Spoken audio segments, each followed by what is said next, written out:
flying to the Philippines to meet our mother, because my mother used to be is an American citizen, a Filipino American citizen. Neither did you meet any of the personalities that have been present at this hearing or previously? None, Mr. Chairman. We can provide you the hotel where we stayed. Okay. Thank you very much, Mr. Chairman. I think Senator Pacquiao is here, and by right, it's his turn. Thank you po. Yan natin itong Pacquiao na to. Thank you very much, Senator Amy. Tapos na rin itong mga pangalan. Mr. Chairman, is recognized. Before Senator Pacquiao, Mr. Chairman, if you don't mind. Yes, please. Go ahead, sir. I will convene the session at 3:30. Thank you, sir. Thank you very much. Another 45 minutes. Thank you, sir. All right. Thank you. Go ahead. Very gracious of you. Thank you, Senator Pacquiao. Thank you, Mr. Chairman. In this time of pandemic, we need to maximize our resources for the welfare Tagalog of ka our na people, Pacquiao. not for the Pinipilit benefit pa kasi of the poor. mag-English. I came across a new word, pandemic, plunder in the time of pandemic. Pandemic. Mr. Chairman, pandemic, which is stealing money intended to save lives, is the biggest crime against humanity. Kung nangyayari ito sa ating bansa, masaklap ito para sa ating mga kababayan at hindi natin ito dapat hinayaan. Saludo ako sa Commission on Audit dahil sa ginagampanan nila ang kanilang tungkulin kahit pa may mga pananakot. They are performing their mandate and they are doing the right thing. Narapat lamang na isiniswalat nila ang kanilang mga audit findings dahil karapatan ng bawat Pilipino na malaman ang katotohanan. Corruption is systemic. It has been our problem since time immemorial, but does not mean we should just accept it and not do anything about it. We will accept the persistence of corruption, Mr. Chairman, because we can do something about it. May magagawa tayo. Ang investigation ng Blue Ribbon Committee ay isa sa mga mahalagang paraan para masigurado ang checks and balances sa ating pamahalaan. Hindi tayo magbubulag-bulagan at mananahimik na lamang dahil sa takot. Hindi tayo natin hayaan ang mga kawatan dyan sa gobyerno, Mr. Chairman, na patuloy magnakaw sa kaban ng bayan. At ang pangarap natin, Mr. Chairman, na makita sa kulungan ang mga kawatan dyan sa gobyerno. Mabigyan ng hustisya ang ating mga kababayan. Marami tayong mga kababayan na gugutom ngayon, nahihirapan sa buhay, lalo na itong pandemic na ito. Bago ako magtanong sa ating mga resource person, Mr. Chairman, nais ko lang pasalamatan itong paggandak ng hearing na ito. At hindi lang ito sa DOH, kundi sa iba't ibang ahensya pa ng ating gobyerno. Maraming salamat, Mr. Chairman. And to Secretary Doke, gusto ko lang magtanong kay Secretary Doke. Wala ata. Honors, the Honorable Senator Pacquiao, good afternoon. Good afternoon, Mr. Secretary. Sa investigasyon ngayon, Mr. Secretary, wala nang inumpisahan itong investigation na ito sa about corruption. Sa dami ng mga tanong na narinig ninyo, ni-raise up dito sa investigation na ito. Maraming mga sagot, tanong, narinig ninyo. Sa tingin nyo po ba, ano po sa tingin nyo, may corruption o wala? Yan, good question. Hindi natin malalaman.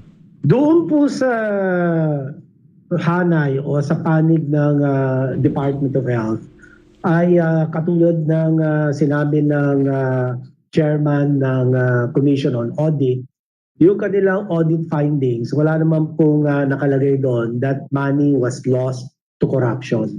So yun lang po. Salamat po. Salamat, Mr. Secretary, no, gusto ko lang linawin kasi hindi naman kita pinagdududahan. Maaring hindi mo alam yung mga nangyari sa iyong ahensya kasi napakalaking ahensya na yan na pinamumunuan mo at hindi mo maaring hindi mo alam lahat ng mga galaw ng mga nasasakupan mo. Pero kaya ko lang sinasabi yan dahil talagang maraming nagaganap na kababalaghan sa ating gobyerno at hindi natin pababayaan yan. At nais ko nga, ang sekretary, alam ko, ayaw mo rin ng korupsyon, magtulungan tayo para sumpuin at parusahan. Ang nais lang naman natin is maparusahan yung mga kawatan sa gobyerno, Mr. Chairman, Mr. Secretary. Gusto nating maparusahan yung mga nagsasamantala dyan, lalong-lalo na itong panahon ng pandemya. Maraming nagugutom, maraming nahihirapan na pamilya na umaasa sa ating gobyerno. Yan po, kailangan po nating ipakita na tayo ay deserving na nasa posisyon natin. Kahit sino man, secretary ka o mother secretary o masenador ka o mag-congressman ka, basta ang taong bayan sa panahon ngayon umaasa sa atin. Gugutom at nahihirapan sila. Thank you, Mr. Secretary. And my next question is to Christopher Lloyd Lau.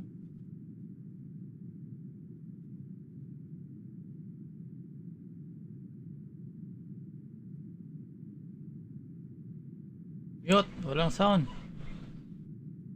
Si Christopher Lloyd Lau. Mr. Lau, you're being asked a question. Can you please respond? I apologize, Mr. Chair. I went to the restroom. I really apologize. All right. Senator Pacquiao?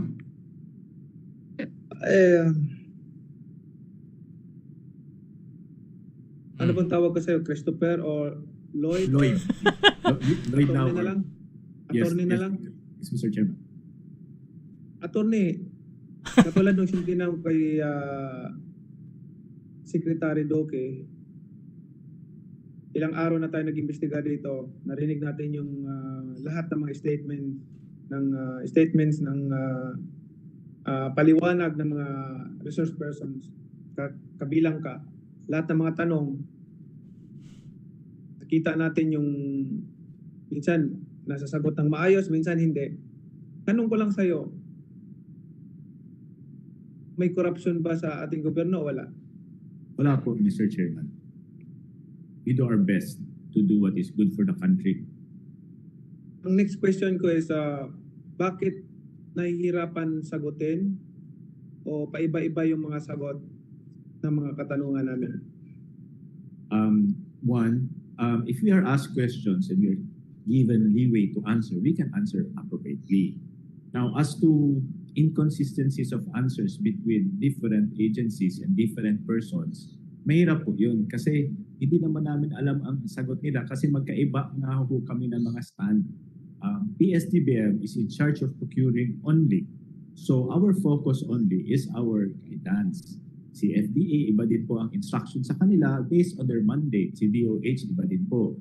Yung suppliers din po, iba-iba din po. Marami po silang nasabi na ngayon, iba-iba po ang condition nila and status. They have their own reasons how they will able to deliver, how they will be able to source their funds. But all of those are different perspective based on their own office. So hindi po namin kaya sagutin kung if people think na may inconsistency, wala po kami magawa. But in our office, we are open naman. In fact, we have submitted our documents to the Blue Ribbon Committee. There was a time when the Blue Ribbon Committee asked for documents na hindi kami naka-release kasi pending bidding. But afterwards, pag-complete na ang bidding, we are already legally bound. We comply because we are open. Ano lang po, sometimes when you ask bakit medyo kinakabahan kami, kahit saan po kakabahan ka kasi we are just people and we get emotional sometimes, di ba? And we want to help, but when there is insinuations din about our purpose, masakit din po kasi lahat tayo nasasaktan because we understand the Senate is very cautious on how the funds are spent. But we on PSDBF are also cautious on that. We also made measures. Like hindi kami nagbayad in advance dun sa mga local suppliers. Later on, we did our part. Thank you, Attorney. Thank you, sir. You have to understand na we investigate in aid of legislation. Lahat ng paraan, lahat ng tanong pwede namin itanong sa inyo as a Yeah. resource person para mabuo namin yung investigation namin. So, kalimbawa, may isang transaction kung wala namang kababalaghan, wala namang corruption, mas madaling ipaliwanag. Halimbawa, pera mo, binili mo doon, binili mo ng product, ilan yung binili mo, ilan yung magkano yung pera mo, saan mo kinuha yung pera mo, sinong bumili. Madali namang masasagot yun eh. Pero yung pabago-bago yung mga statement, siyempre, bakit? Iba-iba yung statement, pabago-bago, so nahihirapan. So doon lang kami nagtataka dahil kung talagang legal yan at kung maayos ang pag-transact ng pag-purchase, pag-procure ng mga PPEs na yan, lahat ng mga ginagamit sa pandemya na ito, madaling sagutin, di ba? Ganun yung ano namin. Ang hinahanap natin dito, yung katotohanan para maipaliwanag natin sa taong bayan yung kung may talagang korupsyon, parusahan, yung wala namang korupsyon, ipaliwanag ng gusto. Tama, Attorney? Tama po. Yan ang ginagawa natin dito na kasi maraming nagrereklamo, maraming nagbibigay ng mga ebidensya na may overpricing like that. So kaya ginagawa natin itong investigation na to. Dahil yan yung trabaho namin. We understand, Mr. Chairman. So naway lahat ng mga resource person hindi sumama ang loob niyo dahil mahal natin yung bayan natin, mahal natin yung mga tao na pinoprotektahan natin yung kapakanan ng bansa natin, kapakanan ng sambayan ng Pilipino. Thank you, Mr. Chairman. That's why we are also Maraming doing salamat, Mr. Chairman. participate, Mr. Chairman. Thank you, Mr. Chairman. That's all, Mr. Chairman. Tatanong na ulit ako pagka sunod na round. Susunod. Was na. Wala nang round yan. Kasi dahil nasa Hindi masyado bumira si Senador Pacquiao. Mahina yung bira niya. Senator Poe is next, but if Senator Poe is not there, I'll call Senator Antiveros. Nako. Ano, gusto niyo panoorin to? I-end ko na. Oh, thank you, Mr. Chairman. And following the example of Sen. Aimee earlier, if Sen. Grace should come back before I'm done, I'd be glad to cede the floor to her also, Mr. Chairman. So, Mr. Chairman, unang mga tanong ko po sana para kay Mr. Michael Yang. Is he already present in the hearing, Mr. Chairman? I'm afraid that, but let me confirm what his lawyer has to say. Thank you, Mr. Chairman. Good afternoon, Your Honor. Mr. Chairman, good afternoon. Good afternoon. Yes, Mr. Michael Young, Your Honor, has been directed by his doctor Ito si Porton to. to remain on bed rest for 5 days due to hypertensive urgency. His physician is named Jenny A. Adtoon, a doctor here in Davao City, Your Honor. I can send you his medical certificate right now, duly signed by the doctor. Well, with apology to Senator Riza, Your Honor. So, Mr. Chairman, Attorney Fortun, does this mean, Mr. Chairman, that we will be able to directly question Mr. Yang after 5 days? Medyo nasa gitna po siya ng cast of characters nito, Mr. Chairman, and inaasahan na I'm sure nating lahat that he can help us